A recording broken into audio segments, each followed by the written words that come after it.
करने के लिए। फिलहाल आगे बढ़ेंगे। इस वक्त की बड़ी खबर इलाहाबाद से आ रही है। शिया सुन्नी वक्फ बोर्ड के दोनों चेयरमैन के खिलाफ मफाद आमा की अर्जी के ताल्लुक से इस वक्त की बड़ी खबर आपको दे रहे हैं। इलाहाबाद हाई कोर्ट में अर्जी दाखिल की गई है।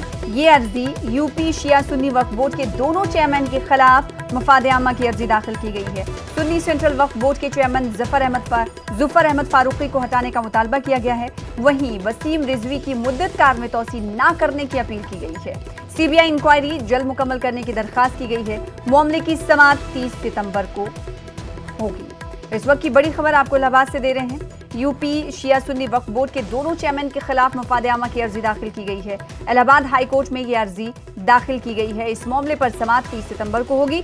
मजीद तफसीलात देंगे हमारे साथ हमारे नुमाइंदे मुश्ताक आमिर जुड़ रहे हैं इलाहाबाद से। मुश्ताक, एक तरह से वसीम रिजवी और जुफर अहमद फारूकी के लिए झटका माना जाए?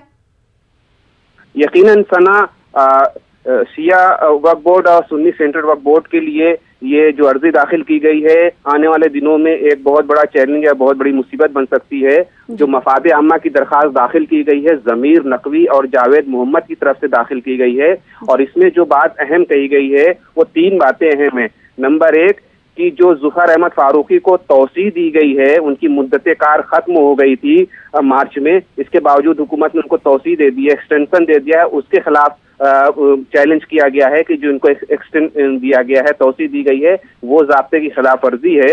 दूसरी ये बात कही गई है कि चूंकि सुन्नी सेंट्रल वक्फ बोर्ड के खिलाफ और शिया सेंट्रल वक्फ बोर्ड के खिलाफ मरकजी हुकूमत की जो वक्फ कौंसिल है उनकी सीबीआई की इंक्वायरी की वो की गई थी, सिफारिश की गई थी, तो एक तरह से सीबीआई इंक्वायरी अभी पूरी नहीं हुई है, तो सीबीआई इंक्वायरी पूरी हो जाए जल्द से जल्द। और तीसरी जो मांग की गई है वो ये कि जो वसीम रिजवी हैं और उन्होंने दाखिल की हुई है अपनी तौसी के लिए, अपने एक्सटेंशन के लिए दरखास्त, उसको भी मंसूख किया जाए। तो ये 3 बड़ी मांगे की गई हैं इलाहाबाद हाई कोर्ट से। और ये भी कहा गया है कि जो शिया सुन्नी वक्फ बोर्ड है वो इलेक्टेड बॉडी है और इसकी मुद्दत मार्च में खत्म हो गई है, तो हुकूमत को कोई पावर नहीं है कि उनके दोनों चेयरमैनों के जो की मुद्दत कारकर्दगी है उसमें वो तौसी करें, यानी इसको भी चैलेंज किया गया है।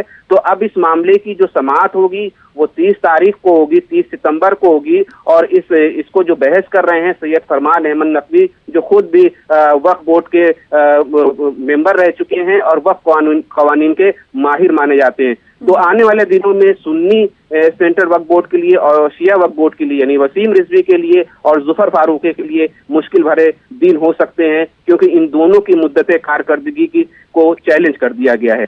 जी मुश्ताक, हमें बेहद शुक्रिया अदा करना चाहेंगे हमारे साथ जुड़ने के लिए और तफसीलात